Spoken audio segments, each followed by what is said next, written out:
I have the high privilege and the distinct honor to present to you the President of the United States.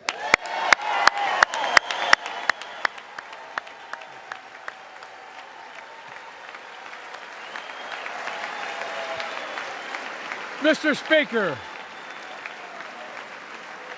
Thank you. You can smile. It's okay. Thank you, thank you, thank you. Thank you. Please.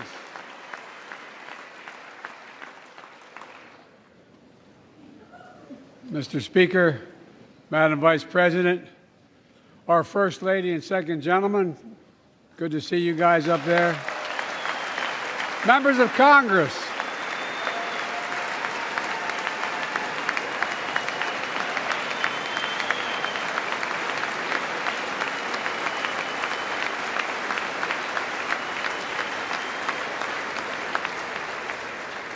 by the way, Chief Justice, I may need a court order. She gets to go to the game tomorrow, next week.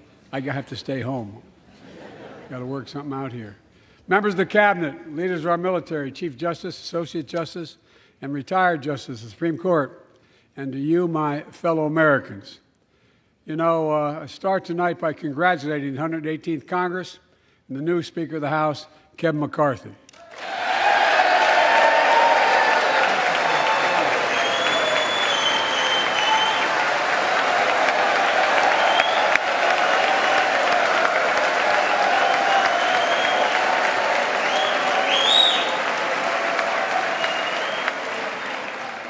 Speaker, I don't want to ruin your reputation, but I look forward to working with you. And I want to congratulate the new leader of the House Democrats, the first African-American minority leader in history, Hakeem Jeffries.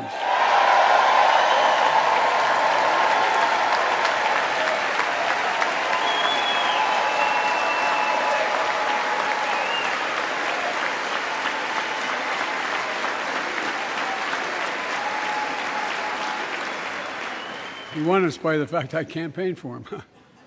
Congratulations to the longest-serving leader in the history of the United States Senate, Mitch McConnell. Where are you, Mitch?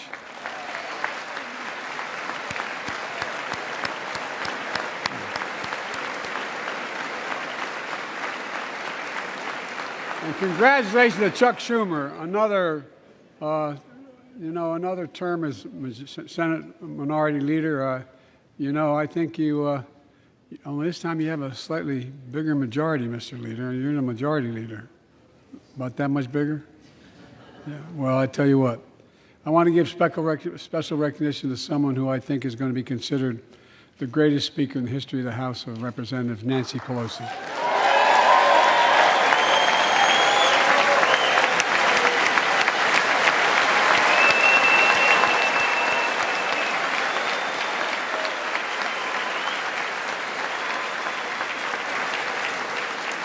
Folks, the story of America is a story of progress and resilience, of always moving forward, of never, ever giving up. It's a story unique among all nations. We're the only country that has emerged from every crisis we've ever entered stronger than we got into it. Look, folks, that's what we're doing again. 2 years ago, the economy was reeling. I stand here tonight after we've created, with the help of many people in this room, 12 million new jobs, more jobs created in 2 years than any president's created in 4 years, because of you all, because of the American people. 2 years ago,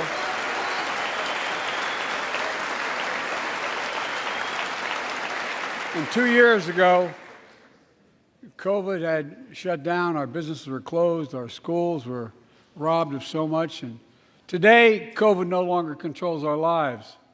And 2 years ago, democracy faced its greatest threats in the Civil War, and today, though bruised, our democracy remains unbowed and unbroken.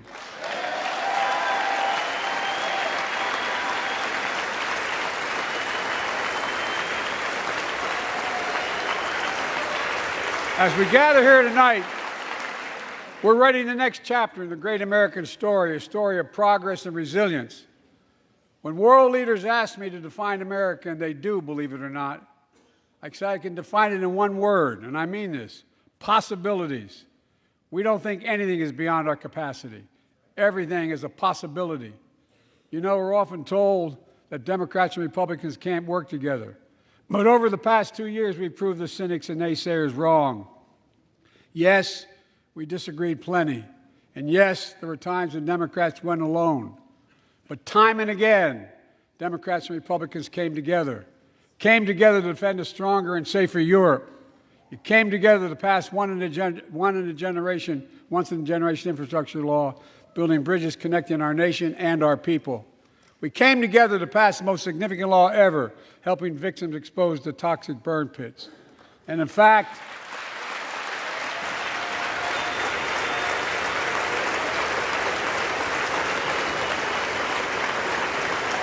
it was important.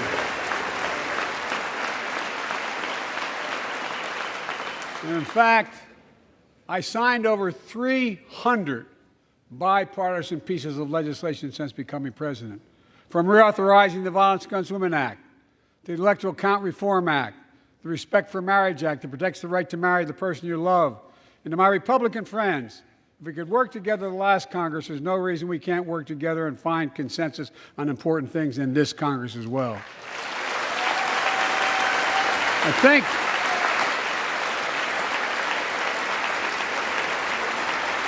folks, you all are as formed as I am, but I think the people sent us a clear message. Fighting for the sake of fighting, power for the sake of power, conflict for the sake of conflict gets us nowhere. That's always been my vision of our country, and I know it's many of yours. To restore the soul of this nation, to rebuild the backbone of America, America's middle class, and to unite the country. We've been sent here to finish the job, in my view. For decades, the middle class has been hollowed out in more than, and not no one administration, but for a long time. Too many good-paying manufacturing jobs move overseas. Factories closed down. Once thriving cities and towns that many of you represent became shadows of what they used to be. And along the way, something else we lost: pride, our sense of self-worth. I ran for president to fundamentally change things, to make sure our economy works for everyone, so we can all feel that pride in what we do. To build an economy from the bottom up and the middle out, not from the top down. Because when the middle class does well, the poor have a ladder up, and the wealthy still do very well. We all do well.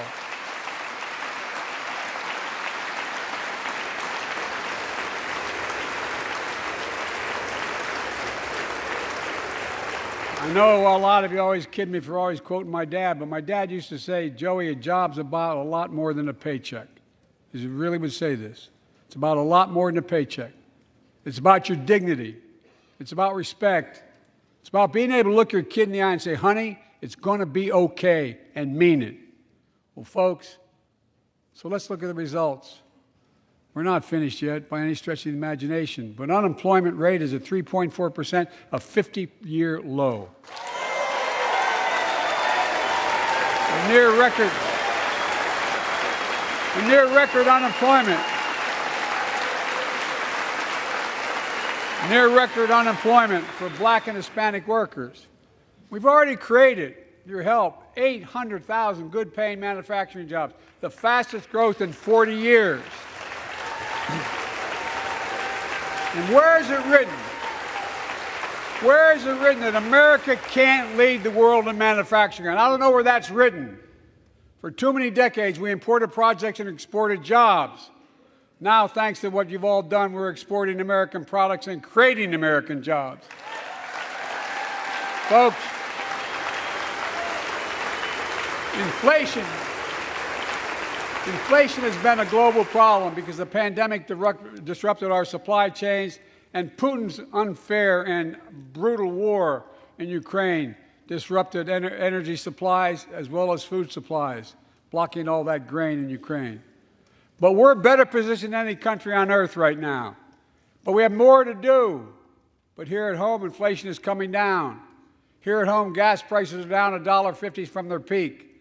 Food inflation is coming down, not fast enough, but coming down. Inflation has fallen every month for the last 6 months, while take-home pay has gone up.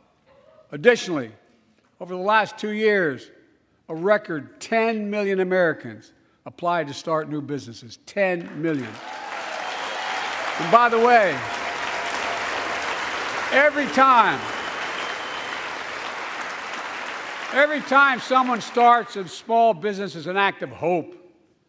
And Madam Vice President, I want to thank you for leading that effort to ensure that small businesses have access to capital and the historic laws we enacted that are going to just come into being. Standing here last year, I shared with you a story of American genius and possibilities. Semiconductors, small computer chips the size of a fingerprint that power everything, from cell phones to automobiles and so much more. These chips were invented in America. Let's get that straight. They were invented in America. We used to make 40% of the world's chips. In the last several decades, we lost our edge. We're down to only producing 10%. We all saw what happened during the pandemic when chip factories shut down overseas. Today's automobiles need 3,000 chips, each of those automobiles. But American automobiles couldn't make enough cars because there weren't enough chips. Car prices went up, people got laid off. So did everything from refrigerators to cell phones. We can never let that happen again. That's why we came together to pass the Bipartisan Chips and Science Act.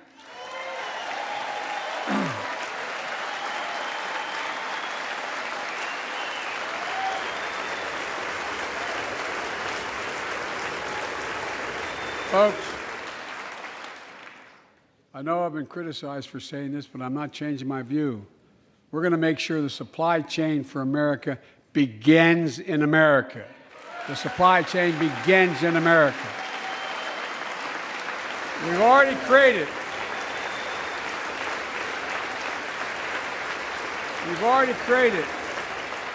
800,000 new manufacturing jobs without this law, before the law kicks in. With this new law, we're going to create hundreds of thousands of new jobs across the country. And I mean all across the country, throughout not just the coast, but through the middle of the country as well. That's going to come from companies that have announced more than $300 billion in investment in American manufacturing over the next few years. Outside of Columbus, Ohio, Intel is building semiconductor factories on 1,000 acres, literally a field of dreams. It's going to create 10,000 jobs, that one investment, 7,000 construction jobs, 3,000 jobs in those factories once they're finished. They call them factories.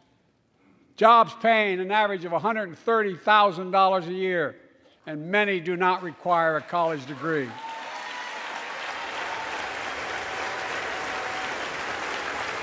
Jobs. Because we work together, these jobs where people don't have to leave home to search for opportunity. And it's just getting started.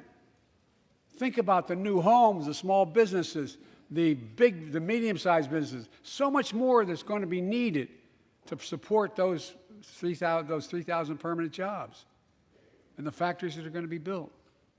Talk to mayors and governors, Democrats and Republicans, and they'll tell you what this means for their communities. We're seeing these field of dreams transform to the heartland.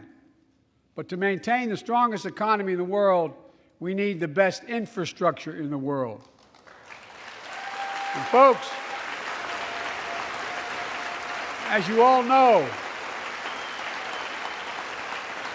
we used to be #1 in the world in infrastructure. We've sunk to 13th in the world. The United States of America, 13th in the world in infrastructure, modern infrastructure. But now we're coming back because we came together and passed the bipartisan infrastructure law, the largest investment in infrastructure since President Eisenhower's interstate highway system.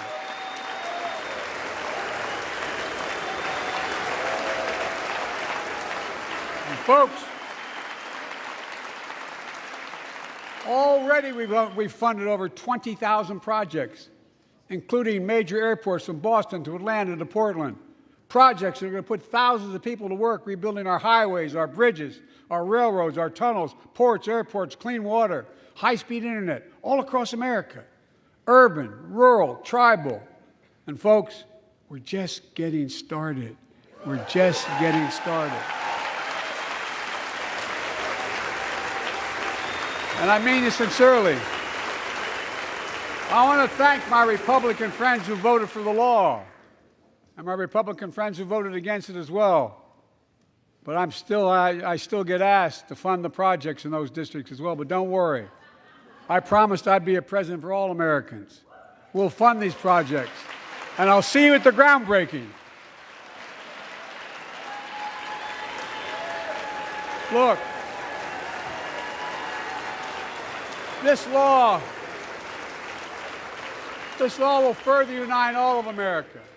Projects like Brent Spence Bridge in Kentucky over the Ohio River, built 60 years ago, badly needed repairs, one of the nation's most congested freight routes, carrying $2 billion worth of freight every single day across the Ohio River. And folks, I've been talking about fixing it for decades, but we're really finally going to get it done.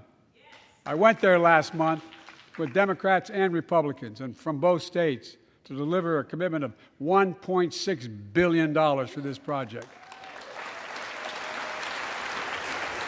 And while I was there, I met a young woman named Sarah, who's here tonight. I don't know where Sarah is. Is she up in the box? I don't know.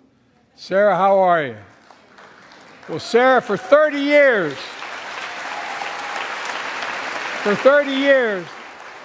I learned, she told me she'd been a proud member of the Iron Workers Local 44, known as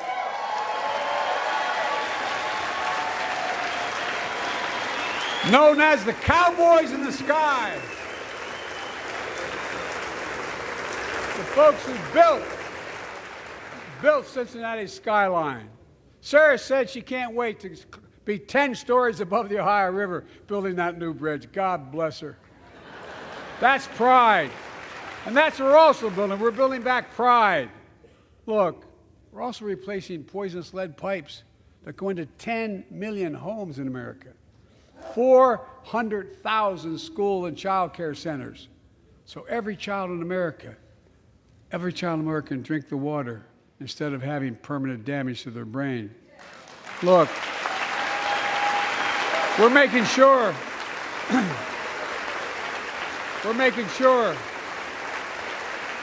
that every community in America has access to affordable high-speed internet. No parent should have to drive by McDonald's parking lot to help them do their homework online with their kids, which many thousands were doing across the country. And when we do these projects, and again I get criticized for this, but I make no excuses for it, we're going to buy American. We're going to buy America. Folks,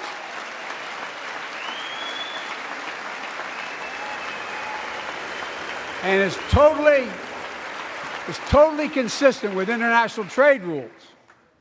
Buy America has been the law since 1933, but for too long, past administrations, Democrat and Republican, have fought to get around it. Not anymore. Tonight, I'm announcing new standards that require all construction materials used in federal infrastructure projects to be made in America. Made in America. I mean it. Lumber, glass, drywall, fiber optic cable. And on my watch, American roads, bridges, and American highways are going to be made with American products as well. Folks, my economic plan is about investing in places and people that have been forgotten. So many of you listening to me tonight, I know you feel it. So many of you felt like you've just simply been forgotten. Amid the economic upheaval of the past 4 decades, too many people have been left behind and treated like they're invisible. Maybe that's you watching from home. Remember the jobs that went away. You remember them, don't you? The folks at home remember them. You wonder whether the path even exists anymore for your children to get ahead without having to move away. Well, that's why I get that. That's why we're building an economy where no one's left behind. Jobs are coming back. Pride is coming back because choices we made in the last several years. You know, this is, in my view, a blue-collar blueprint to rebuild America and make a real difference in your lives at home. For example, too many of you lay in bed at night like my dad did, staring at the ceiling, wondering what in God's names happens if your spouse gets cancer, or your child gets deadly ill, or something happens to you. What are you going to get money to pay for those medical bills? Or are you going to have to sell the house or try to get a second mortgage on it? I get it. I get it. With the Inflation Reduction Act that I signed into law, we're taking on powerful interests to bring health care costs down so you can sleep better at night with more security. You know, we pay more for prescription drugs than any nation in the world. Let me say it again.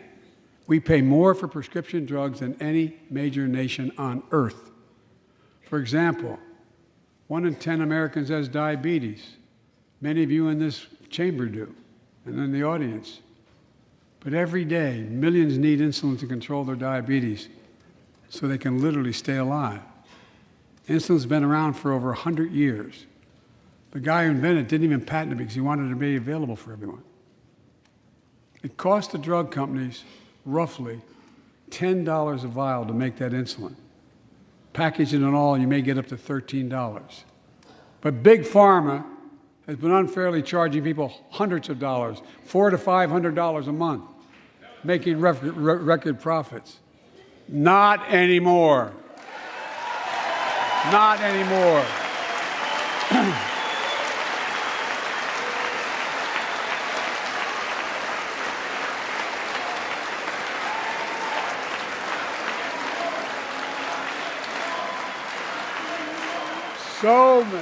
So many things that we did are only now coming to fruition. We said we were doing this, and we said we passed the law to do it, but people didn't know because the law didn't take effect until January 1 of this year. We capped the cost of insulin at $35 a month for seniors on Medicare. The people are just finding out. I'm sure you're getting the same calls I'm getting.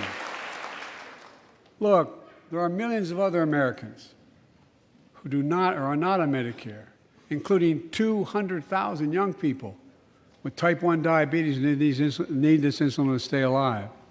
Let's finish the job this time. Let's cap the cost of insulin for everybody at $35.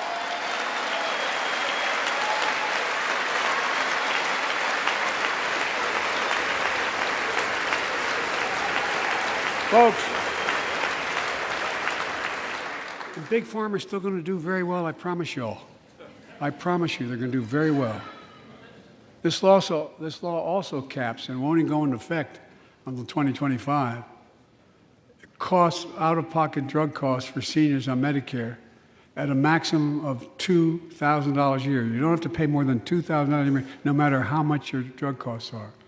Because you know why? You all know it. Many of you, like many in my family, have cancer. You know the drugs can range from $10,000, $11,000, $14,000, $15,000 for the cancer drugs. And if drug prices rise faster than inflation, drug companies are going to have to pay Medicare back the difference.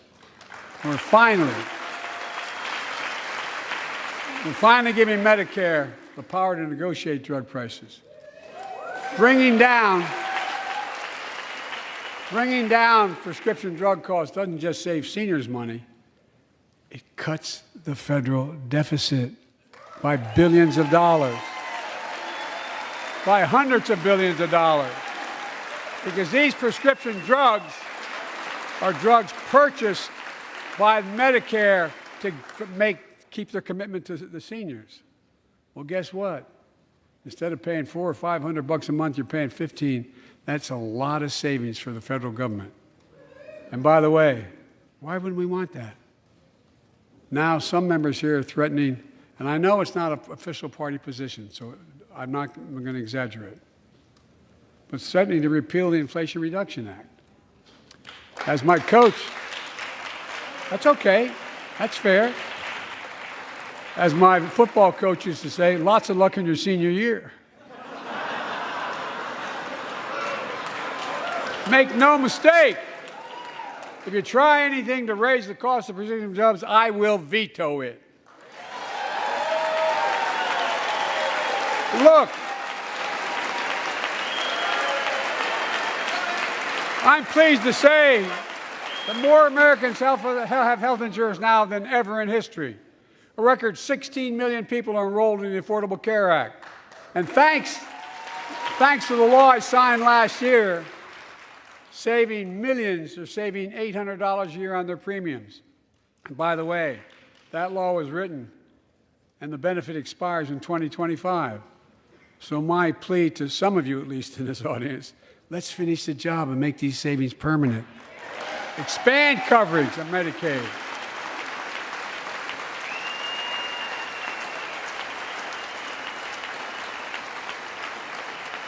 Look, the Inflation Reduction Act is also the most significant investment ever in climate change.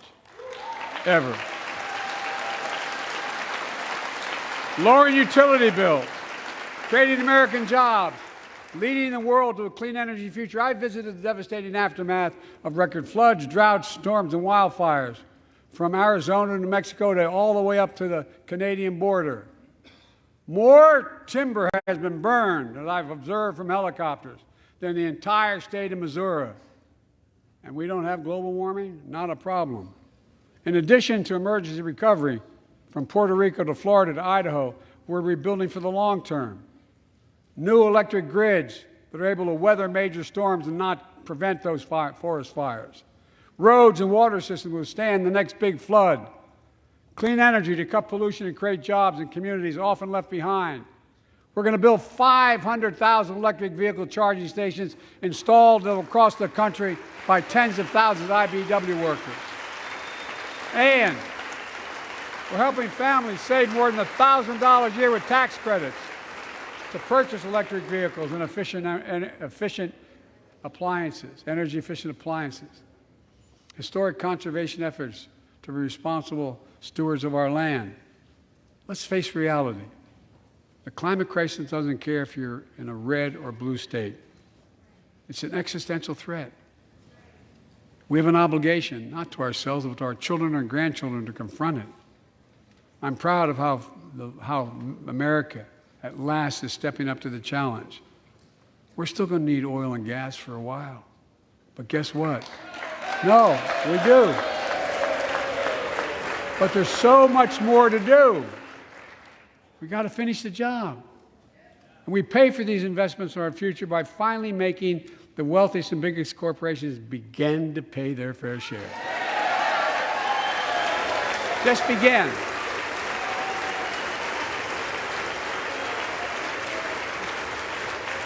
Look, I'm a capitalist. But pay your fair share. I think a lot of you at home agree with me and many people that you know. The tax system is not fair. It is not fair.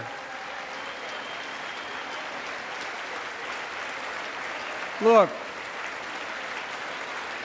the idea that in 2020, 55 of the largest corporations in America, the Fortune 500, made $40 billion in profits and paid zero in federal taxes? Zero? Folks, it's simply not fair. But now, because of the law I signed, billion-dollar companies have to pay a minimum of 15%. God love them. 15%. That's less than a nurse pays.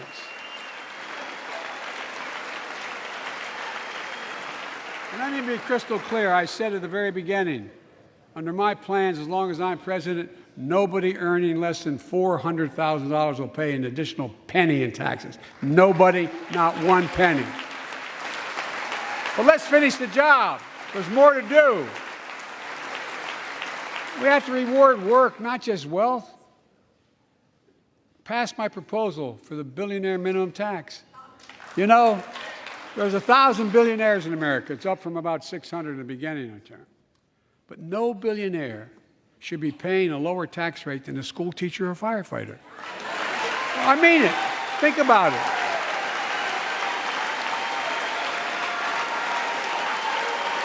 I mean, look.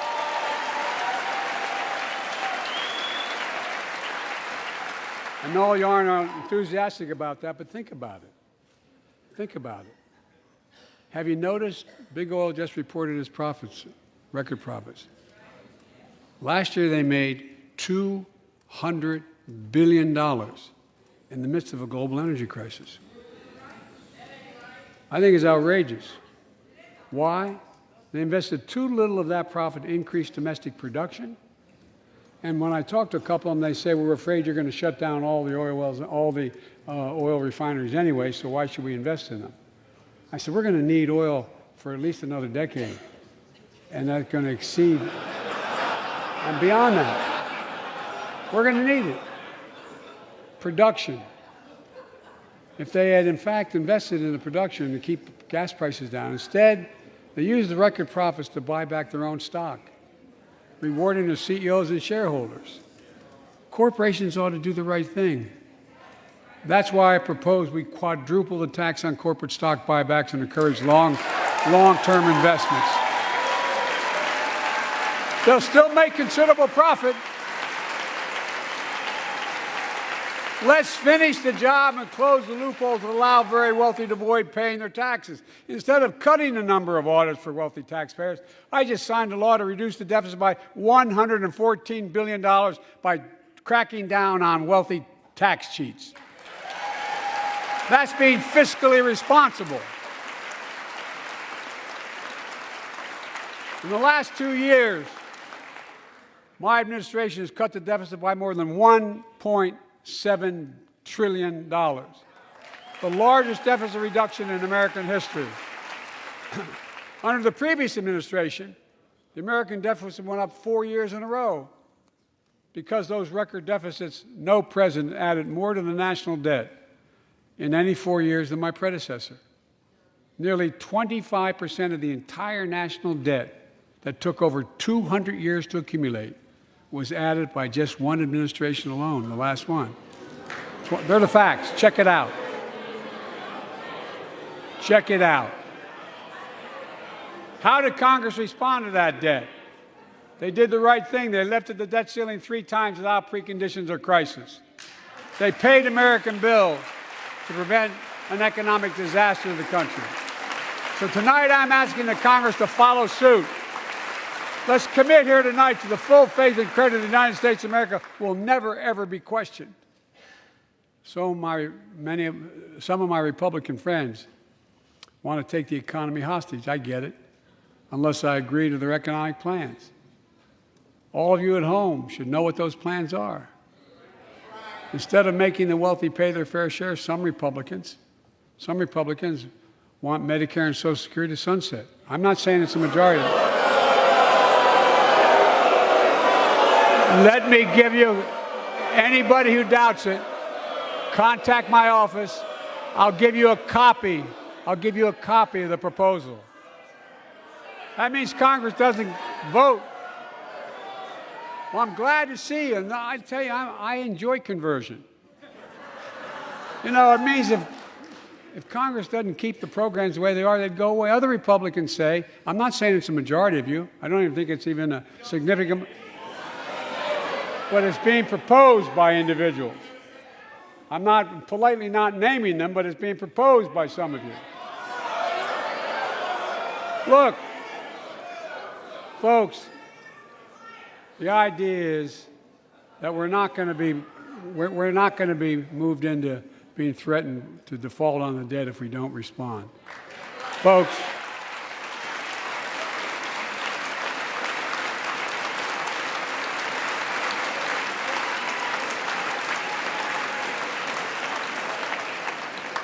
Folks, as we all apparently agree, Social Security and Medicare is off the books now, right?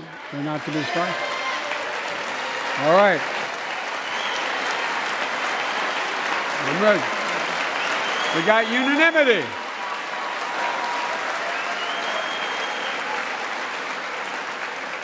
Social Security and Medicare are a lifeline for millions of seniors. Americans have to pay into them from the very first paycheck they started. So tonight, let's all agree, and we apparently are. Let's stand up for seniors.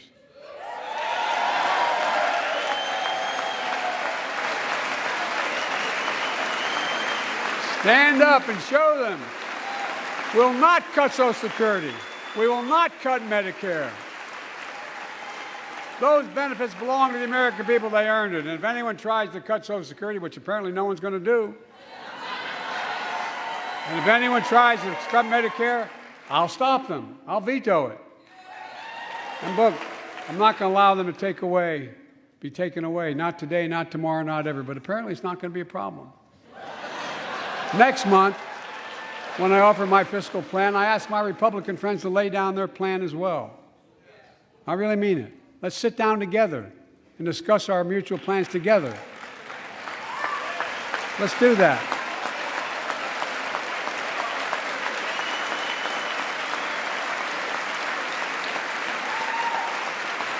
I can tell you, the plan I'm going to show you is going to cut the deficit by another $2 trillion. And it won't cut a single bit of Medicare or Social Security. In fact, we're going to extend the Medicare Trust Fund at least 2 decades, because that's going to be the next argument. How do we keep it solvent, right? Well, we'll not raise tax on anyone making under 400 grand, but we'll pay for it the way we talked about tonight, by making sure that the wealthy and big corporations pay their fair share. Look. Here's the deal. They aren't just taking advantage of the tax code. They're taking advantage of you, the American consumer. Here's my message to all of you out there. I have your back. We're already preventing Americans from receiving surprise medical bills, stopping $1 billion surprise bills per month so far. We're protecting seniors' life savings by cracking down on nursing homes that commit fraud, endanger patient safety, prescribe drugs that are not needed. Millions of Americans can now save thousands of dollars because they can finally get a hearing aid over the counter without a prescription. Look, capitalism without competition is not capitalism. It's extortion. It's exploitation. Last year, I cracked down with the help of many of you on foreign shipping companies that were making you pay higher prices for every good coming into the country. I signed a bipartisan bill that cut shipping costs by 90%, helping American farmers, businessmen, and consumers. Let's finish the job. Pass the bipartisan legislation to strengthen antitrust enforcement and prevent big online platforms from giving their own products an unfair advantage.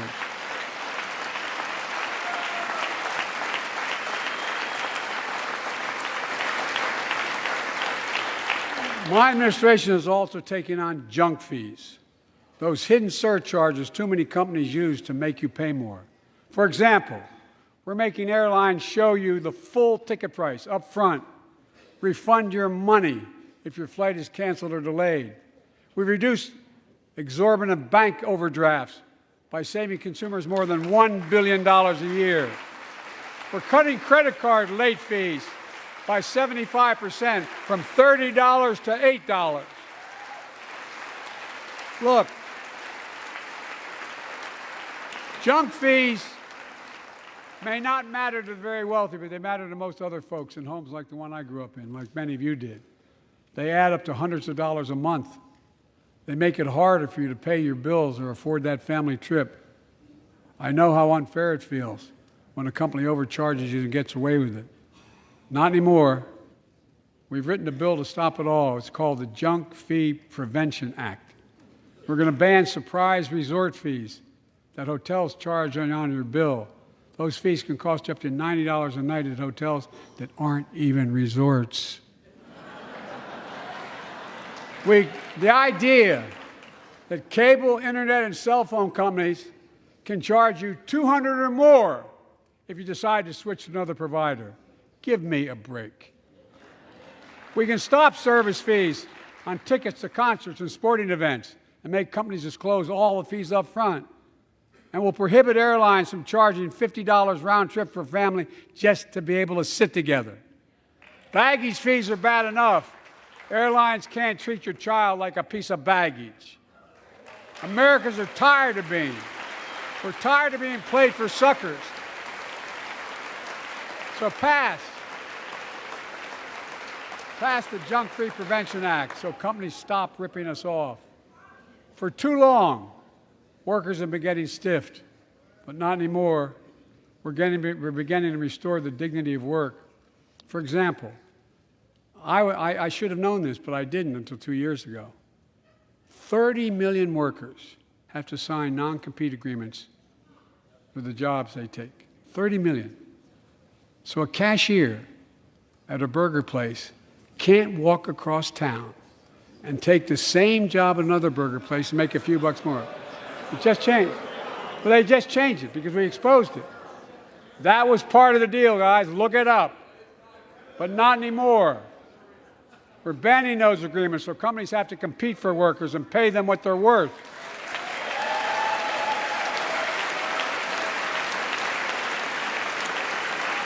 And I must tell you, this is bound to get a response from my friends on my left but the right. I'm so sick and tired of companies breaking the law by preventing workers from organizing. Pass the PRO Act, because business have a right, workers have a right to form a union. And let's guarantee all workers have a living wage. Let's make sure working parents can afford to raise a family with sick days, paid family medical leave, affordable child care.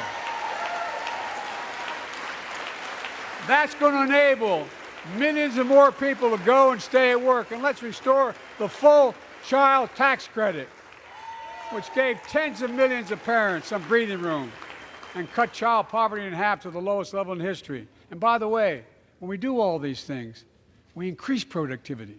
We increase economic growth. So let's finish the job and get more families access to affordable, quality housing. Let's get seniors who want to stay in their homes the care they need to do so. Let's give more breathing room to millions of family caregivers looking after their loved ones. Pass my plan so we get seniors and people with disabilities the home care and services they need. And support the workers who are doing God's work. These plans are fully paid for, and we can afford to do them. Restoring the dignity of work means making education an affordable ticket to the middle class. You know, when we made public education, 12 years of it, universal in the last century, we made the best educated, best paid, we became the best educated, best paid nation in the world. But the rest of the world's caught up. It's caught up. Jill, my wife, who teaches full-time, has an expression. I hope I get it right, kid. Any nation that out-educates us is going to out-compete us. Any nation that out-educates is going to out-compete us. Folks, we all know 12 years of education is not enough to win the economic competition of the 21st century. We want to have the best educated workforce. Let's finish the job by providing access to preschool for 3 and 4 years old. Studies show that children who go to preschool are nearly 50% more likely to finish high school and go on to earn a 2 or 4 year degree, no matter their background they came from. Let's give public school teachers a raise.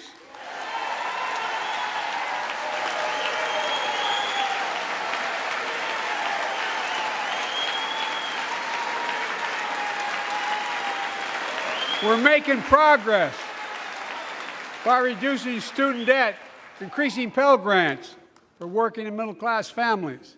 Let's finish the job and connect students to career opportunities starting in high school. Provide access to 2 years of community college, the best career training in America in addition to being a pathway to a 4-year degree.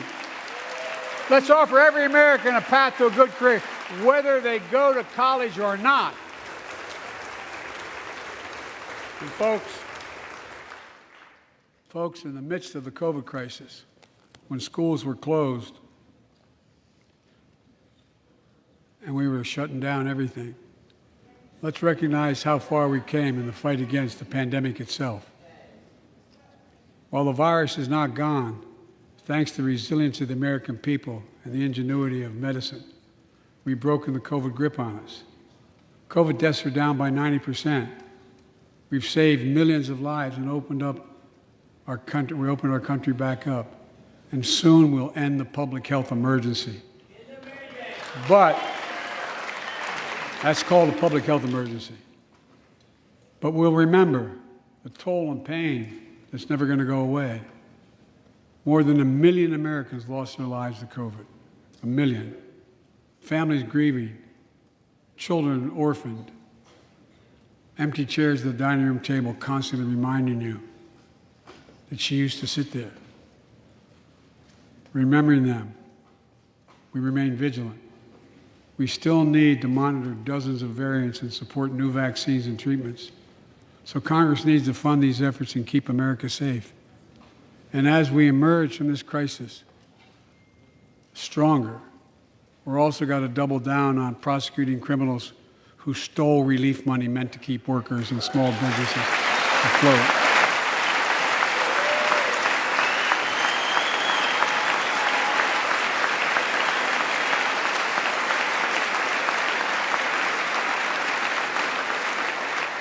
Before I came to office, you remember, during that campaign, the big issue was about inspector generals who would protect taxpayers' dollars who were sidelined.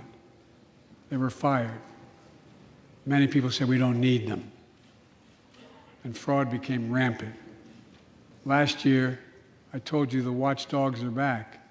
Since then, we've recovered billions of taxpayers' dollars. Now let's triple the anti-fraud strike force going after these criminals, double the statute of limitations on these crimes, and crack down on identity fraud by criminal syndicates stealing billions of dollars from the American people. And the data shows that for every dollar we put into fighting fraud, the taxpayers get back at least 10 times as much. It matters. It matters. Look, COVID left its scars, like the spike in violent crime in 2020, the first year of the pandemic. We have an obligation to make sure all people are safe. Public safety depends on public trust, as all of us know. But too often that trust is violated. Joining us tonight are the parents of Tyree Nichols. Welcome.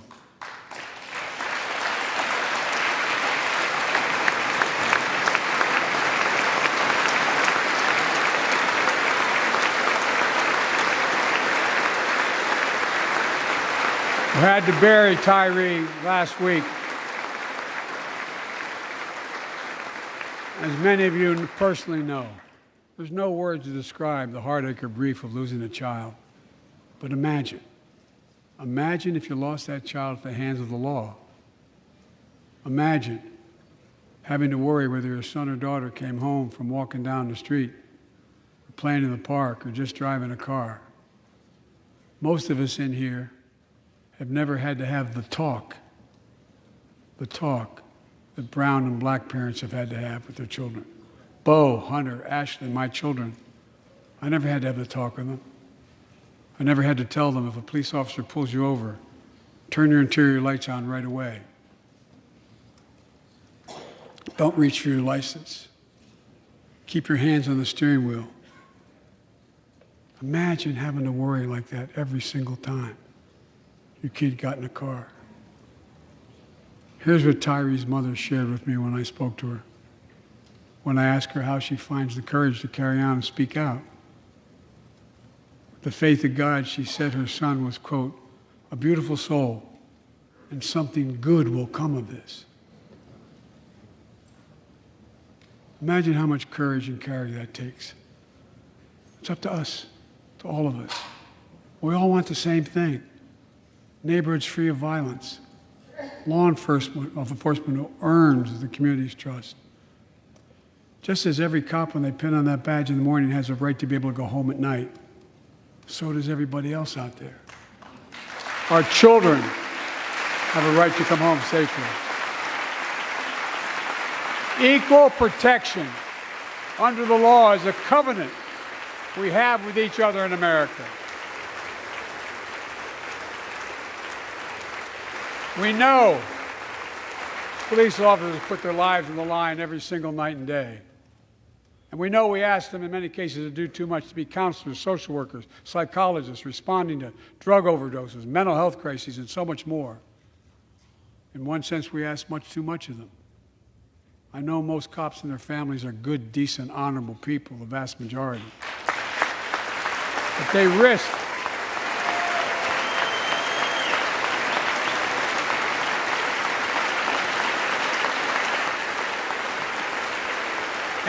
their lives every time they put that shield on. But what happened to Tyree in Memphis happens too often. We have to do better. Give law enforcement the real training they need. Hold them to higher standards. Help them succeed in keeping us safe. We also need more first responders and professionals to address the growing mental health, substance abuse challenges. More resources to reduce violent crime and gun crime. More community intervention programs. More investment in housing, education, and job training. All this can help prevent violence in the first place. When police officers or police departments violate the public trust, they must be held accountable. With the support of the families of victims, civil rights groups, and law enforcement, I signed an executive order for all federal officers, banning chokeholds, restricting no-knock warrants, and other key elements of the George Floyd Act. Let's commit ourselves to make the words of Tyler's mom true. Something good must come from this. Something good. And all of us,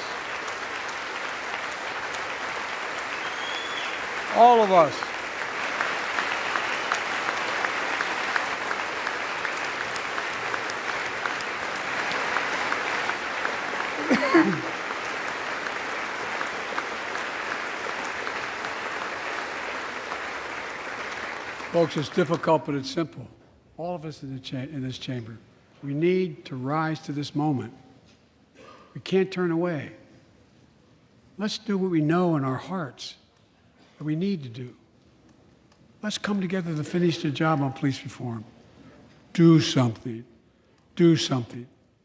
That was the plea of parents who lost their children in Uvalde. I met with every one of them. Do something about gun violence. Thank God. Thank God we did. Passing the most sweeping gun safety law in 3 decades. That includes things like that the majority of responsible gun owners already support, enhanced background checks for 18 to 21 years old, red flag laws, keeping guns out of the hands of people who are a danger to themselves and others. But we know our work is not done. Joining us tonight is Brandon Say, a 26-year-old hero. Brandon put his college dreams on hold to be at his mom's side when she was dying from cancer. And Brandon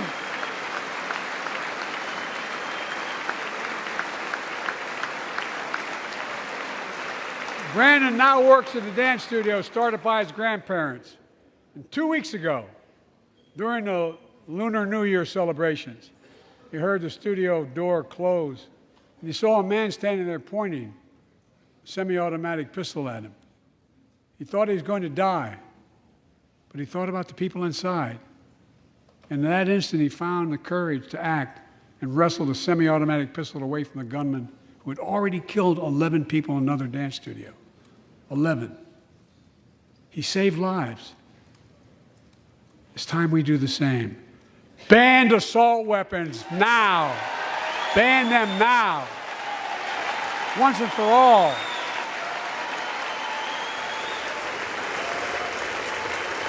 I led the fight to do that in 1994.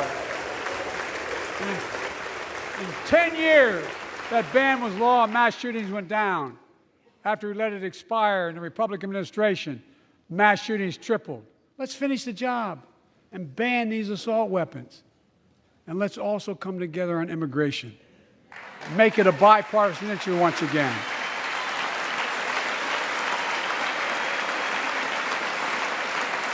We know we now have a record number of personnel working to secure the border, arresting 8,000 human smugglers, seizing over 23,000 pounds of fentanyl in just the last several months.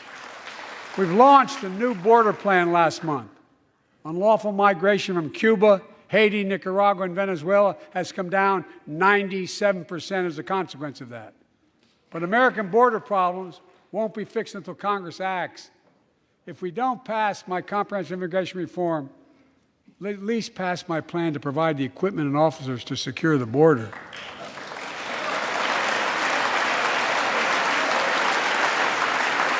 And a pathway to citizenship for dreamers, those on temporary status, farm workers, essential workers. Here in the People's House, it's our duty to protect all the people's rights and freedoms. Congress must restore the right and the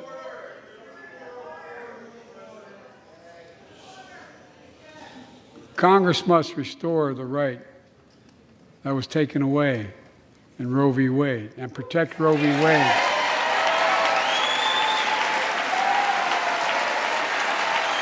Give every woman a constitutional right. The Vice President and I are doing everything to protect access to reproductive health care and safeguard patient safety. While already more than a dozen states are enforcing extreme abortion bans. Make no mistake about it. If Congress passes a national ban, I will veto it. But let's also pass the Bipartisan Equality Act to ensure LGBTQ Americans, especially transgender young people, can live with safety and dignity. Our strength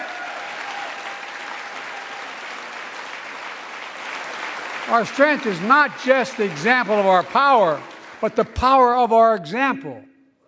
Let's remember the world's watching.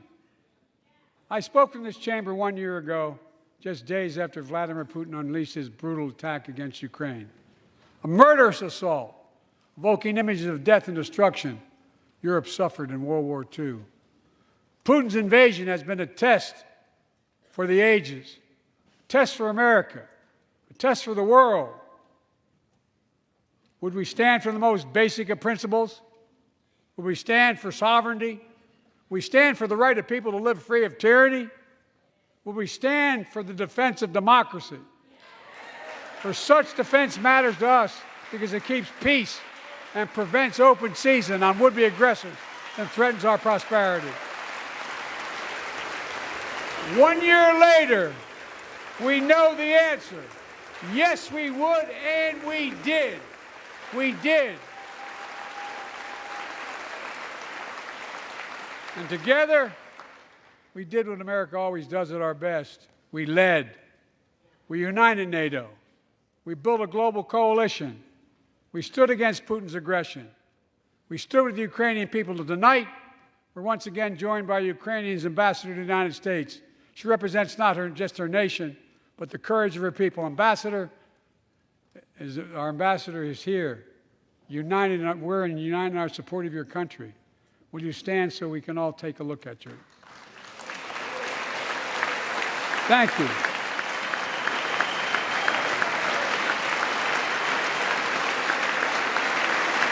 Because we're going to stand with you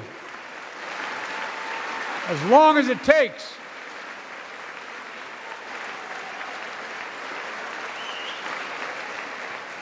Our nation is working for more freedom, more dignity, more peace, not just in Europe, but everywhere. Before I came to office, the story was about how the People's Republic of China was increasing its power and America was failing in the world. Not anymore. We made clear, and I made clear in my personal conversations, which have been many, with President Xi, that we seek competition, not conflict.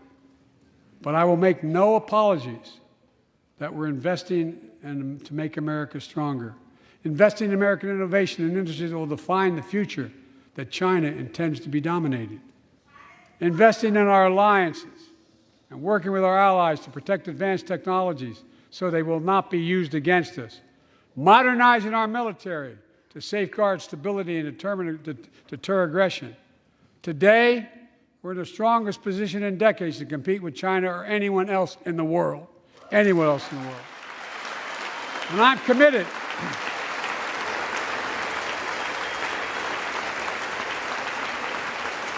I'm committed to work with China where we can advance American interests and benefit the world. But make no mistake about it.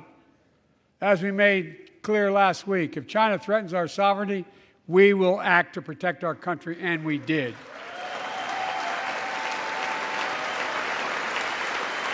Look, let's be clear. Winning the competition should unite all of us. We face serious challenges across the world. But in the past 2 years, democracies have become stronger, not weaker. Autocracies have grown weaker, not stronger. Name me a world leader who changed places with Xi Jinping. Name me one. Name me one. America's rallying the world to meet those challenges, from climate to global health, to food insecurity, to terrorism, to territorial aggression. Allies are stepping up, spending more, and doing more. Look, the bridges we're forming between partners in the Pacific and those in the Atlantic, and those who bet against America are learning how wrong they are. It's never, ever been a good bet to bet against America. Never.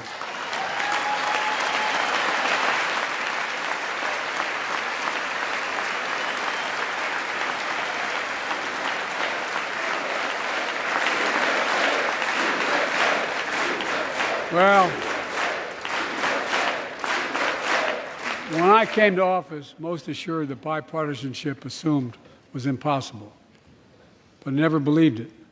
That's why a year ago I offered a unity agenda to the nation as I stood here. We made real progress together. We passed a law making it easy for doctors to prescribe effective treatments for opioid addiction. We passed the gun safety law, making historic investments in mental health. We launched the ARPA-H drive for breakthrough in the fights against cancer, Alzheimer's, and diabetes, and so much more. We passed the Heath Robinson PACT Act, named after the late Iraq War veteran whose story about exposure to toxic burn kits I shared here last year.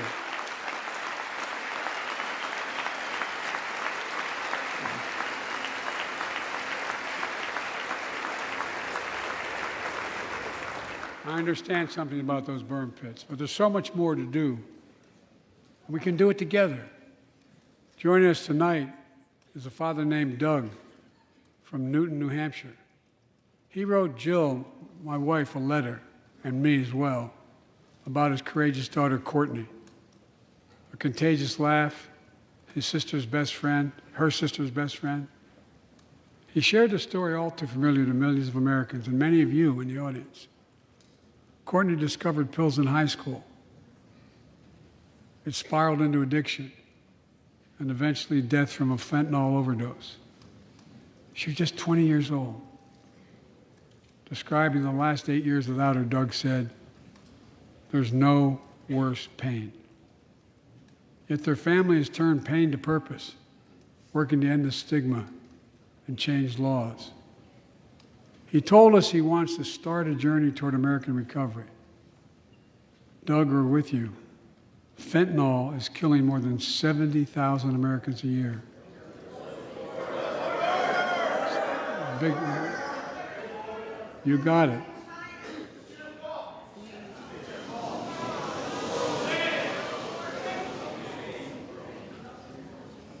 So let's launch a major surge to stop fentanyl production and the sale and trafficking, with more drug detection machines, inspection cargo, stop pills and powder at the border. Working with couriers like FedEx to inspect more packages for drugs. Strong penalties to crack down on fentanyl trafficking. Second, let's do more in mental health, especially for our children. When millions of young people are struggling with bullying, violence, trauma, we owe them greater access to mental health care at their schools. We must finally hold social media companies accountable for experimenting they're doing running children for profit. It's time to pass bipartisan legislation to stop big tech from collecting personal data on our kids and teenagers online, ban targeted advertising to children, and impose stricter limits on the personal data that companies collect on all of us. Third, let's do more to keep this nation's one truly sacred obligation, to equip those we send into harm's way and care for them and their families when they come home. Job training, job placement for veterans and their spouses as they come to return to civilian life. Helping veterans afford the rent, because no one should be homeless in America, especially someone who served the country.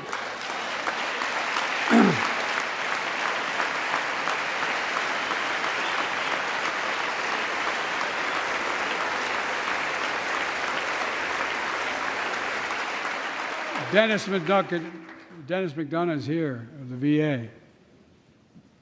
We had a first real discussion when I asked him to take the job. I'm glad he did. We were losing up to 25 veterans a day on suicide. Now we're losing 17 a day to the silent scourge of suicide. 17 veterans a day are committing suicide. More than all the people being killed in the wars. Folks, VA is doing everything it can, including expanding mental health screening, proven programs that recruits veterans to help other veterans understand what they're going through, get them the help they need. We got to do more. And fourth, last year, Jill and I reignited the cancer moonshot that I was able to start with President Obama asked me to lead our administration on this issue. Our goal is to cut the cancer death rates at least by 50% in the next 25 years.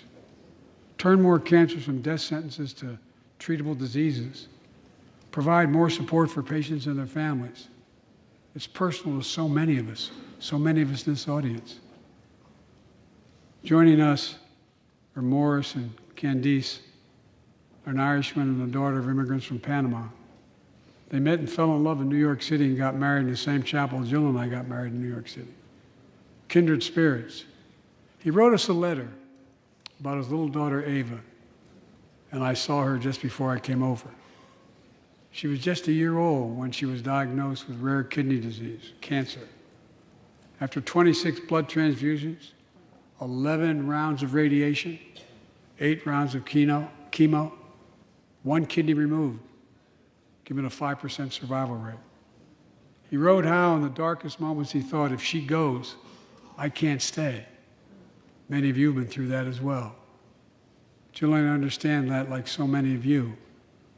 And he read Jill's book describing our family's cancer journey and how we tried to steal moments of joy where we could with Bo.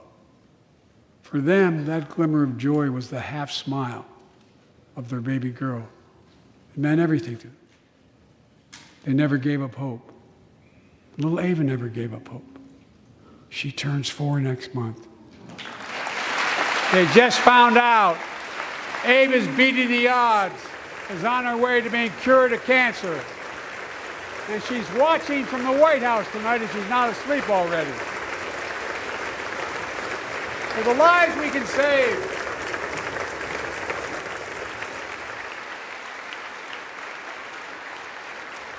for the lives we can save and the lives we've lost, let this be a truly American moment that rallies the country and the world together and proves that we can still do big things.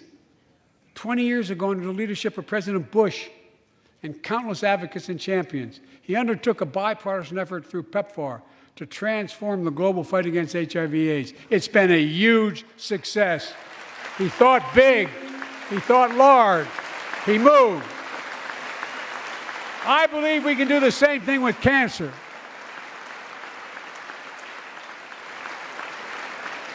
Let's end cancer as we know it. Cure some cancers once and for all. Folks, there's one reason why we've been able to do all of these things. Our democracy itself. It's the most fundamental thing of all. With democracy, everything's possible. Without it, nothing is. For the last few years, our democracy has been threatened and attacked, put at risk, put to the test in this very room on January the 6th. And then just a few months ago, an unhinged big lie assailed and unleashed a political violence, the home of the then Speaker of the House of Representatives, using the very same language the insurrectionists used as they stalked these halls and chanted on January 6th.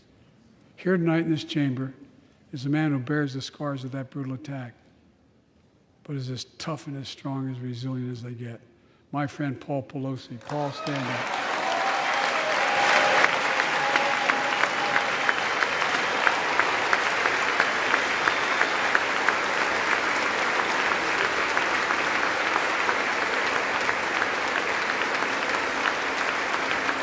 But such a heinous act should have never happened. We must all speak out. There's no place for political violence in America. We have to protect the right to vote, not suppress the fundamental right. Honor the results of our elections, not subvert the will of the people. We have to uphold the rule of law and restore trust in our institutions of democracy. And we must give hate and extremism in any form no safe harbor.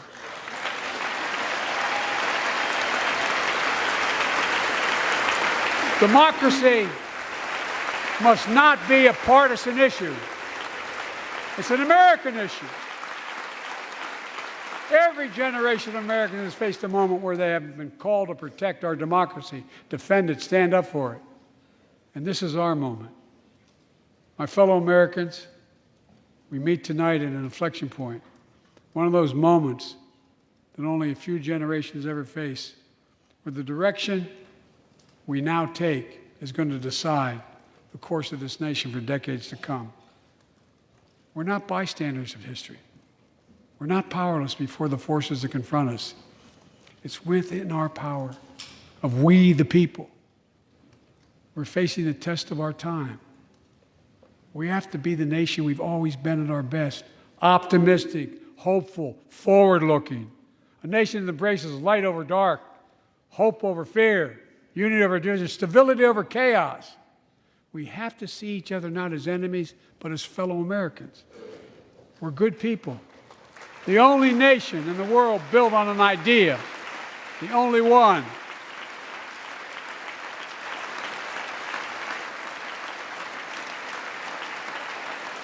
Other nations are defined by geography, ethnicity, but we're the only nation based on an idea that all of us, every one of us, is created equal in the image of God. A nation that stands as a beacon to the world. A nation in a new age of possibilities. So I've come to fulfill my constitutional obligation to report in the State of the Union. And here's my report. Because the soul of this nation is strong, because the backbone of this nation is strong, because the people of this nation are strong, the State of the Union is strong.